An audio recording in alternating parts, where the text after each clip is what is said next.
let's talk about the new touchback rule on kickoffs, similar to college football. Anybody that is receiving a kickoff from the 25-yard line and in can wave their hand like a punt, catch the ball, and the ball's placed on the 25-yard line. That's the way it's now going to be in the NFL. And the only way to describe the coaching community right now in the NFL is furiously pissed off, really upset. Yep. And this is a community that is absolutely, you ask them about the schedule, you're just playing when you play them. You know, you ask them about anything that goes down, it's just like, you just control the controllables. That's it. Now we know the rules, let's go for it. They are livid about this. Yep. What is the after effect? What's it going to look like in the NFL this fall? Yeah.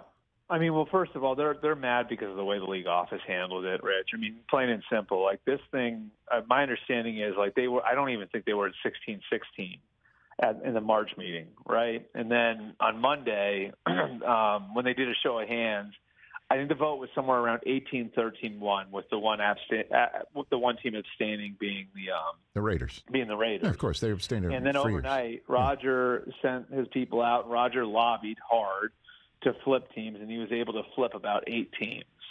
And so they wind up passing it 26-5-1. And they did it and they passed it in an owners only meeting. So essentially when they had the show of hands on Monday, Roger looked at the room and said, all right, we'll pick this up in the privilege meeting when it's only the owners in there. And I know Roger had said to some of the owners that, this is going to create liability for us because the concussions have gone up on kickoffs. And if we don't do anything about it, you're opening yourself up to losses, all that different stuff. I think the coaches are really pissed off because what changed between March and now? And were you just trying to force us out of the room? And then when it didn't work, it forced just us out of the room. Now you force the team presidents out of the room. And is that the way rules should be passed? Should they be passed on how people really feel about, the effects of them?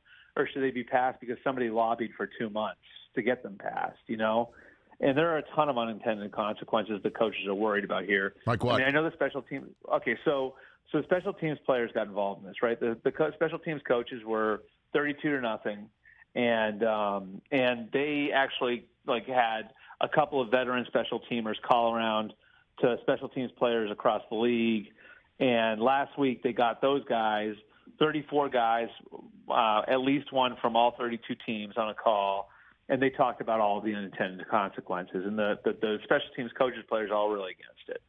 They're afraid that this is going to make the play more dangerous, not less dangerous, because the response to this, they believe, is going to be directional kicks into the corners.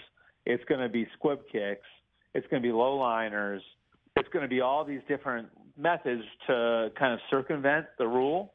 And they feel like on those sorts of plays, there's going to be more chaotic, less structured, more unsettled football. And it's going to lead, as they see it, to a lot of ugly football. And ugly football, as they see it, is where the injuries happen. And they told the owners this. They told the league office this. I know they feel like they're not being listened to. Here's the other thing, Rich. Think about this. I had a coach bring this one up to me, and I'm sorry I'm being long-winded. No, go for it. I know go for it. I know you're used to this with me. No, it's all good. What do you got? But this one's really interesting. So think about this, okay? Mm-hmm. And a coach brought this scenario up, and it's fascinating. All right, so say I'm down 8, right, and I score a touchdown, and now I'm going for 2. Okay. Yep.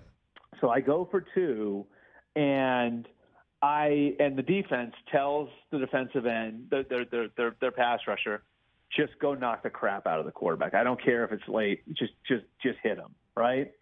Okay, so he hits the quarterback late. The quarterback gets hurt, all right? Say then a flag comes out. So you got a 15-yard penalty, okay?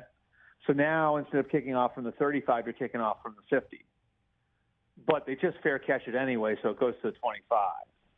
So what's the downside to hitting the quarterback late on a 2-point conversion? Well, let me just play this out, devil's advocate. Other than the FedEx coming from. Well, I was about to say the fine money. Secondly, the same could be done to your team's quarterback. Thirdly, right. So hold on a second. let's just say if the 2-point conversion is unsuccessful, you wouldn't take the penalty yardage on the kickoff. You'd say, put me on the 1 and try it again, right? So you're actually putting your team in. Look, I get the 2-pointer. I understand. I understand coaches are coming up with the unintended consequences, and I can totally understand what they're saying and why they're upset. To me, as a fan watching the game, nothing's more exciting than a kickoff. I mean, you could say it is the most exciting play in the NFL is a kickoff. And I'm going to say this later on when I kind of have a take, if you will, on it.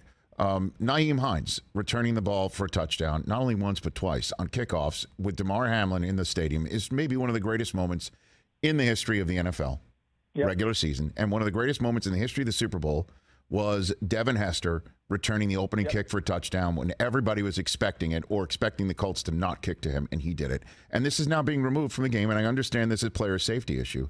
But to me, it doesn't this destroy the kickoff? I mean, it does destroy the kickoff. Right? It feels like it. It feels like it. And, you know, I think, like, you know, what's frustrating for the coaches and players is that they are working to give the owners solutions, right? And, like, for example, they like the USFL one. You know the USFL rule? Go for it. Okay, so it's sort of counterintuitive. They move the kickoff back to the 25. So, like, because the kickers are so good now, they can probably still reach the end zone from there.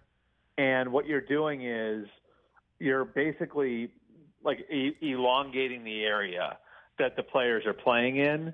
And because it's less compressed, you're going to see more guys slowing down as they're pursuing the ball, more guys having to work a little harder to set up their blocks. And the idea is that, like, by doing that, you create less high-impact collisions. And apparently the USFL hasn't had an injury didn't have an injury on a kickoff all year.